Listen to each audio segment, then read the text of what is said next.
Hi, it's me. It's been a while, but we're back. It is now the end of July. I did record a video. I will admit. I did record a video. It was the end of the quarter wrap-up video that it was supposed to be up kind of at the end of June or beginning of July. And I scrapped it for more than one reason. One, because my phone quit recording in the middle of it, so I was going to have to splice a crappy ending on it again, which I did. I did record the ending to be spliced, but then I just procrastinated uploading it, and then I got a new phone, so I said screw it, I'm just going to delete it, and I deleted it, and now welcome to the new phone. YouTubers, Doomtubers, welcome to the new phone, the iPhone 6 Plus. This is the latest installment of both my pickups and I guess kind of an end of the quarter wrap for this month late. That's cool. None of you really care, and that's cool too. And like I said, pickups, I got just a few things. The phone was the big pickup. It was time. The charging port on my iPhone 5 was not willing to work anymore, or work very easily. I had to like prop things against the charger to get it to charge my phone, and that was beginning to be problematic. So it was time, and I'm told that the 6 Plus has a much better battery life than the 5 and also the regular 6, so that's where we went, 6 Plus. So yeah, there's the pickup for the big pickup for since the last time I recorded a pickup video. I have no idea when the last time I talked about it was. I was wearing the red shirt, that's all I know. It might even be the last upload. I don't know. So that's some really cool shit. Nothing spectacular as far as like extravagant. I won't say spectacular because they're all spectacular. Nothing extravagant. Mostly just thrift pickups, and I did get a couple of games during the 4th of July buy two get one free sale at Vintage Stock. So without further fanfare, let's go. Let's show you the pickups because it'll be over quick. It'll be over quickly. We got From Russia with Love. Yeah, on the good old VHS. It's been kind of dry on the VHS pickups lately, not because mainly because I haven't been shopping for them. There's the thrift store here in town, which is where I got this, and then another junk store here in town that carries VHS, and I just haven't browsed, I guess. And really, I mean, there's not a really fast turnaround in these places. So once I hit it, if I hit it once a month, I've pretty much covered all that they have to offer. I'm really only looking for certain types of movies, either movies that I really enjoy, that I've seen and or want to see again, or movies that I hear are good, or like kind of the cult classic horror movies, slasher flicks and things like that. That's really kind of what I'm looking out for as far as VHS. I'm not really gonna just pick up anything and everything on VHS, just because it's kind of pointless in a lot of ways, and I just don't have the space for it. But I do have a pretty solid collection of VHS at this point. Some of them are over there, some of them are over here, some of them are back there on that shelf, which is where my kind of Ninja Turtle shrine is in the front there. It's kind of messed up because I just put that lamp there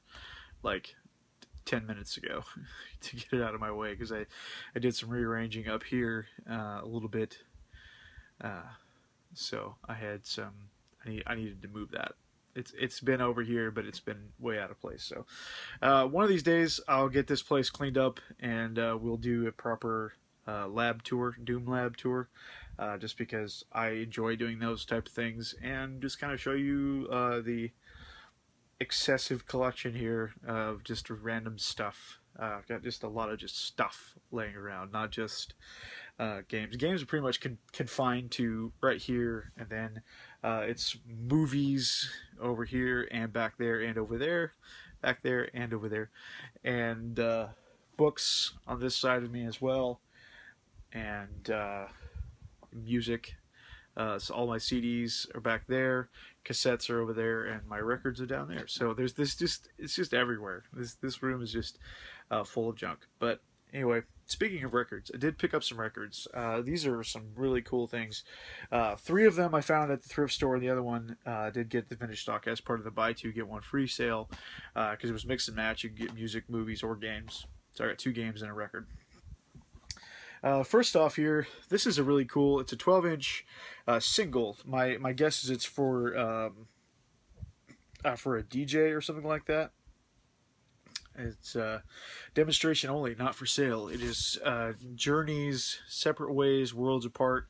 Like I said, 12-inch single, which is pretty cool. It's not worth any money or anything, darn it.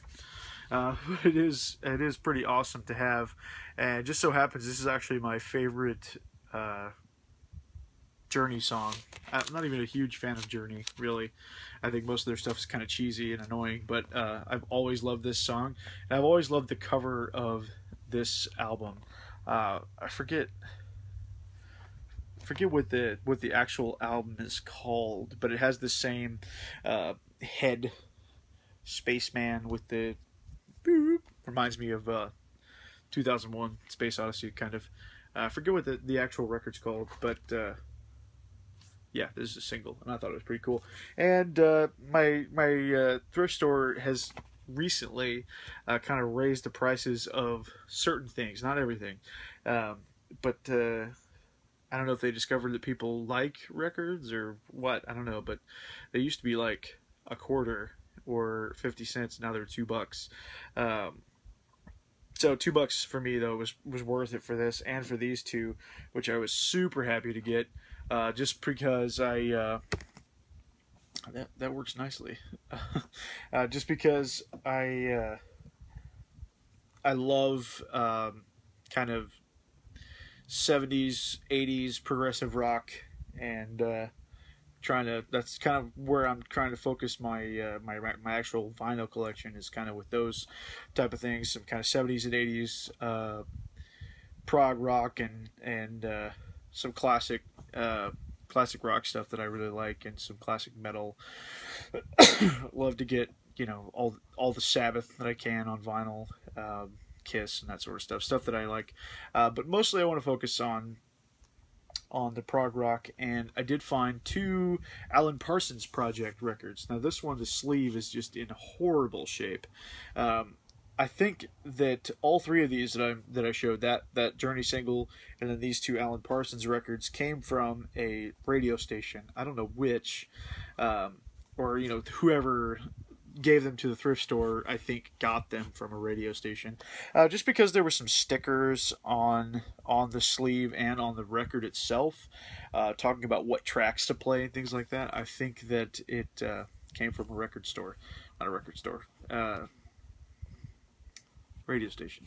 Like I said, the sleeve on this one is just horrible. The vinyl is kind of poking out the bottom, and there's like some really crappy 70s Scotch tape holding this thing in there, and then there's no inner sleeve either. It's just the record hanging out in there. But this is Alan Parsons Project, the Turn of a Friendly Card. It's a fantastic album. I've actually never heard this album or this next one I'm going to show you prior to owning these, but this one is awesome. But this next one was really the surprise for me. This album just blew my hair back, and it's called Stereotomy. And this one was just a lot of fun to listen to. It's actually kind of got a weird glare on it because it's got this really cool slip cover. It's hard to see. It's going to not do it that good of justice, but the slip cover hides the colors of the actual album. It's like, I don't know what you call it, but it's like the the old style 3D glasses that kind of show you the negative colors or something. I don't know how to describe it, but basically it says the same thing in blue and in red on the top here. It says the Alan Parsons Project, and then stereotomy, but you know, in different directions. And then on the back, the back side's actually blue, but it does the same thing. And in this case, it hides the red instead of the blue, and you can turn it around. So I thought this cool, really cool, you know, cover art and artwork, really cool presentation, really cool package for this record. You know, you don't get that in today's music. You don't get these cool gimmicks. You know, you don't get the artwork, and it's just not the same. The production value for a physical release is just not there. I mean, similarly to video games. I mean, you know, back in the day, old PC games, you know, used to come with stuff. Oh well, we're gonna have to deal with the darkness because the PlayStation went dark. Came with, you know, maps and trinkets and things like that, and now you're lucky if you get manual at all, let alone a manual with something actually useful in it. Now, I don't personally look at a lot of manuals for like the current gen games that come with them and stuff like that, because it's just like you don't need to. With the internet, you just don't need to. So I really don't care that much that games often don't come without, or you know, come without manuals. Doesn't bother me that much like it does some people, and that's cool. It's all in your own perspective. It's what you want out of the package, but for me, I don't really care that they don't come with manuals. But if they do come, if a game is going to come out with a manual, make it interesting to look at least. You know, give it some color, give it some detail. You know. And I've heard this, you know, spoken a lot of places too. And, you know, I'm not the first one that's going to talk about it. You know, with classic games, you know, the manuals and things like that were often the only place you could get any information about the game besides, you know, just what you could grasp or what you could gather from the gameplay itself. So, being that the games themselves have come such a long way since games began, you know, the need for manuals has also gone down, and you know, with the internet, you can pretty much find out anything you need to know about a game without a manual. Last record, this one was actually, I actually bought this for my mother, but she ended up saying that I could just keep it for now, because she would like a slightly better slightly better condition copy. And this one's not in any sort of bad condition at all, but there is a little bit of wear on it. But primarily because she wants to frame it. She doesn't actually want to listen to the record itself, because she has it in, you know, online, you know, iTunes or whatever. So she doesn't actually want to listen to the record. So really, I mean, I could just keep the record and give her the sleeve if I wanted to. But she said that we would just track down another copy of it eventually with a slightly better cover, and that is Kansas, their first record, self-titled. This is a famous portrait of John Brown.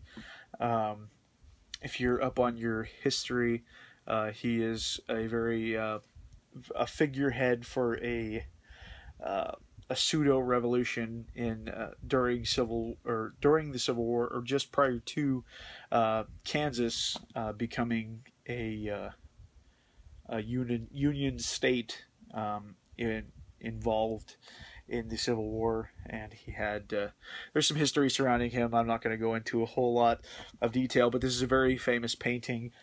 Pits, you know, the Union against the Confederate folks on this side, you know, some dead soldiers.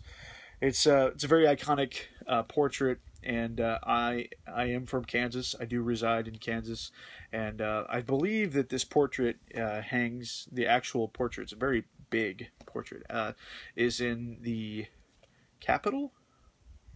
I'm not sure of Kansas, and I'm pretty close to the Capitol, so.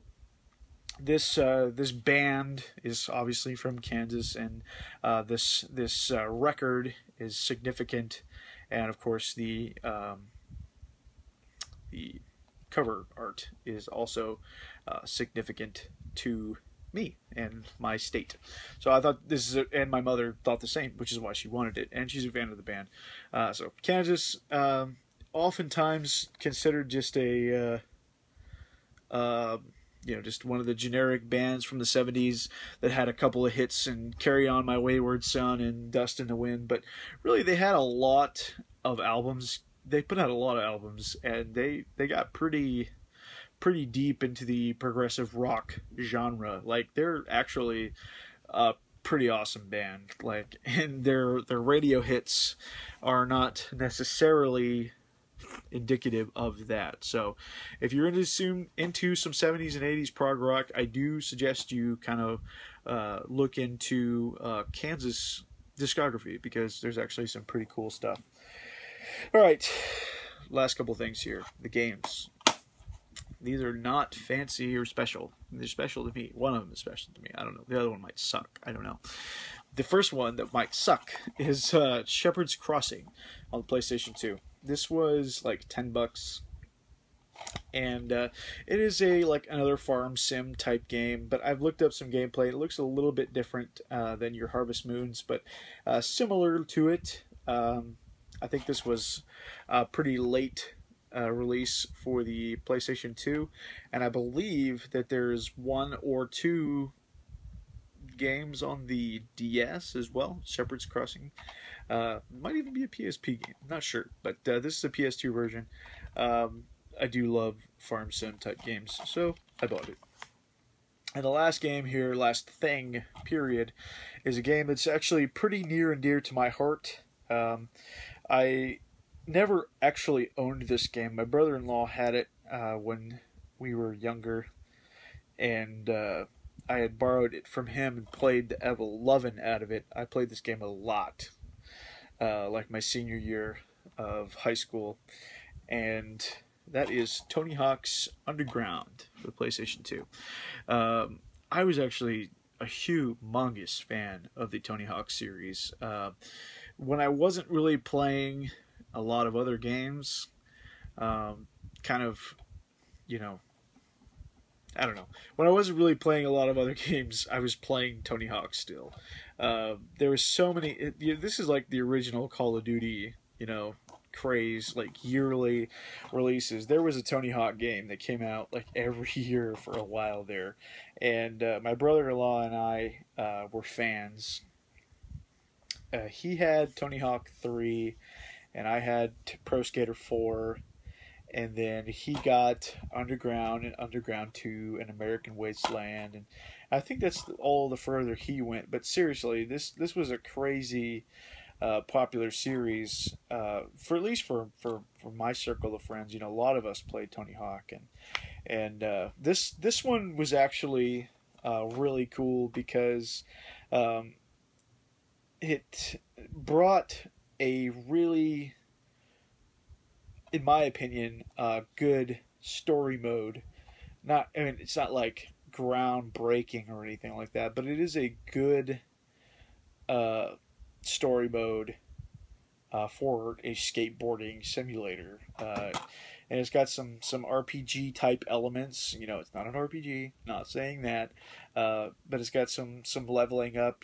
Like the more you do certain tricks or use certain skills, the better you get at them. So they're easier to pull off. And like in the case of like grinding and doing the manual and things like that, the more you level up those, then the less you have to work to keep your balance and things like that. So it's got some pretty cool elements to it. If you played a Tony Hawk game, you know exactly what you're getting into here. But man, Underground is just a really cool game in my opinion, and I'm really happy to have this back, and I'm really enjoying playing it some more. So there you go. That is the pickups. As far as second quarter wrap up, it's really kind of disingenuous, I guess, to even like do a wrap up. I beat 2 games in the second quarter, two, and one of the well, both of okay, both of them you could really consider replays in a lot of ways, but I won't just because technically this is the first time I beat them. First one was Pokemon Platinum. I'm not gonna show it to you. It's over there. Pokemon Platinum. Loved it. Loved it. I don't understand the hate for the Sinnoh region in Pokemon. It is awesome. There's some cool Pokemon, and I love the story. I think it's Team Galactic is a very good villain. You know, a bad entity. I think it's a good story, and I like the story the tie in with the Three Lake Spirits and Dialga and Palkia, and then Giratina. I like that. Giratina is a badass ghost dragon. One of my favorite Pokemon. Love him. It is a game it's definitely got a lot of legendaries. There's like 6 legendaries 6 or 7 that you can get in the game, and I know that a lot of people are like down on that. It's like whatever. I like the legendary Pokemon. It gives me a reason to keep going, knowing that eventually I'll get to play with some of these like exotic beast mode, really overpowered, strong Pokemon. I like that. I like that in those games. But yeah, I thought it's one of the more challenging Pokemon games in my opinion. If you go into the Elite Four and if you just go into the Elite Four right after beating the 8th gym, you're probably gonna be, especially if you're rushed. If you're rushed to the game and you just rush into the Elite Four, you're probably gonna get your ass handed to you because the Elite Four is not so bad as long as you can counterpick, types, Pokemon types. You got a good, well balanced team. I think you'll be okay with the Elite Four, but Cynthia, the champion, she is, in my opinion, hands down the strongest champion that I've faced in a Pokemon game. Now I haven't played Gen 3 and I haven't played all of Gen 5. I'm playing Gen 5 right now. Actually playing Pokemon White. But she's tough. She's really tough. And it's satisfying. It's very satisfying. She's got some strong Pokemon. She's got a Spiritomb who has no weakness whatsoever, and she has a Garchomp that's bad news. She's got I can't remember. She's got some other things too, but the Garchomp and the Spiritomb are the ones that really stand out. Yeah, they are. She's the bee's knees. She's got it going on. The other game that I beat was actually Pokemon Silver, and the reason. And okay, back up a little bit. Pokemon Platinum, I know I've mentioned it in the past, but I consider this a replay because I played all the way up to and through the Elite Four, but never beat Cynthia before, and then I got rid of the game. So this time I had to come back and start fresh. Obviously, when I got the game again, started over, and did beat Cynthia this time. So that's why I consider it a replay, because I almost consider it a replay because I did play 98% of the game. The other game was Pokemon Silver. Never played Silver before, but I did play Gold, the original Gold, which is the same game. So this was nothing new other than I get to catch Lugia first and then Ho-Oh instead of the other way around. So this was a busy quarter. We went on vacation. We did some other things. We've been working on our house a little bit. It's just been really busy. So handhelds and Mario Kart have really been, kind of the focus of what I've been playing, the past several months, including this month. We're almost done with. And we're still gonna have to splice. What are you gonna do? Got a phone call. And the dog had to go to the bathroom. So, this month has been really busy too. July's been nuts. Of course, you got the holiday weekend. Lots of family stuff going on. I have my sister-in-law is expecting, and she is due like any minute. So I'm going to have a brand new niece very soon, and we just kind of went on a really quick and dirty vacation to Colorado just a couple last week. So we went to the mountains for 3 days, which was so much fun. So I can't wait to go back. Seriously, if you come from where I live, where, you know, it's just kind of, there's nothing really to look at, going to the mountains is, you know, it's eye-opening. You know, it's a lot. It's a lot to take in. It's really, really fantastic. You know, Whitney and I are half joking, half serious, but more serious about moving there. Moving to Colorado would just be amazing, just because of what we experienced. Yeah, it was awesome.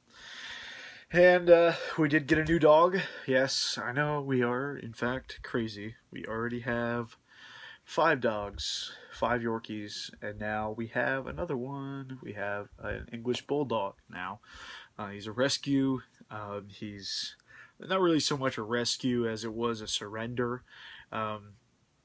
The dog himself, his name is Odin, and he's an English Bulldog, and he's got some separation anxiety, and the owners recognized this and decided to send him to a new home because they were not home enough to take care of him, like home enough to take care of him, take care of his needs for his separation anxiety. He's very much a people dog. He's very much a people person. He needs. I say that, but he's not like needy. You know, he doesn't like need constant attention as much as it is just having people there. Just, yeah, he's perfectly fine to just lay down and be lazy, be an English Bulldog. But if one of us is gone, or if we're both gone, he's a mess. Or if we put him outside with the other dogs and we're inside, you know, he's just hanging out outside in the fence. You know, he'll just sit at the door and bark. He'll do his business, you know, outside. He is potty trained, so that's nice. But he'll, excuse me, pardon me. He'll just come in and sit by the door and just bark until you let him in. But he is awesome. We've only had him a week, and he's not a handful. It's really not bad. Like I said, because he is potty trained, and he does. He eats twice a day, in the morning. I know you don't care about this. I'm just telling you about my life here. He's like a child. He's very, for the most part, kind of self-sufficient. He's a good dog. His name's Odin. I'll show him to you sometime. If you're friends with me on Facebook, you've already seen him. He is adorable in that ugly bulldog sort of way. Big old underbite. But anyhow, also, last bit of news to my Doom tubers, to you dudes, is that I hope to keep up with, obviously I always hope to keep up with videos, both putting them up and watching videos, but from here on, for the next couple of years, it's going to be not so much difficult as it is definitely going to have to take an even further back seat. I am enrolled in college. I'm going back to school. I will be studying audio production online with Full Sail University, and really looking forward to it. Starting classes on August 3rd, which is in about a week. So I do hope that you wish me luck, and I do hope that you bear with me here on the channel, because I'm not gonna give up on playing video games or anything like that. Just, it's definitely going to be now even more of a hobby, um, you know, as it is, something that I concentrate on. I'm not going to concentrate on it, and as far as I could tell, it's still going to be handhelds, kind of where it's at, um, just because they're so easy to deal with. But there are quite a few console games that I have that I'd like to play, and Halo 5 coming out at the end of this year, and the Wolfenstein: The Old Blood now physical release in North America. I'd like to get a hold of that and play that at some point. But really, if I'm sitting here thinking about it and being honest with myself, there's just not a whole lot that I'm really interested in console-wise for a little while. Like I said, Wolfenstein and Halo, and obviously Doom coming out hopefully next spring or something. I don't know. QuakeCon is this weekend, and I haven't watched hardly anything. I'm ashamed of myself. Haven't been watching QuakeCon at all. I'm sure there's been some Doom stuff. There was a conference today, I think this afternoon, about Doom, and I didn't look at anything yet. I'm a horrible id fan right now, but I do want to. Obviously, I want to get that. That is my bread and butter right there. It looks great so far. Really excited. But as far as like Fallout goes, I'm not planning on getting Fallout 4. Really, I mean, I don't want to say I won't get it, but I haven't played 3 or New Vegas, so I don't know if I'll get it. I don't know. There's a lot of things I want to talk about, but I don't want to make this video much longer because we're already, I don't know how long we're actually, because this is a second recording, but I'm sure we're nearing the 40-minute mark. So this is what I do. I don't make videos for a long time, then I come back and I make you watch a really freaking long one. Sorry. I will leave the rest of the topics for another video. So, thank you for watching. Thank you for bearing with me. And I'm sorry that I did not record a second quarter video. Like I said, pretty uneventful. 2 Pokemon games. So, they win. They win the quarter. Up against some other games that I beat the first quarter that I don't even remember now. Because it's been so freaking long. They give us some Bioshock in there. Bioshock is all I remember. Destiny, maybe? Killer Instinct? I don't know. I'm done. Thanks for watching. Doom Waves out!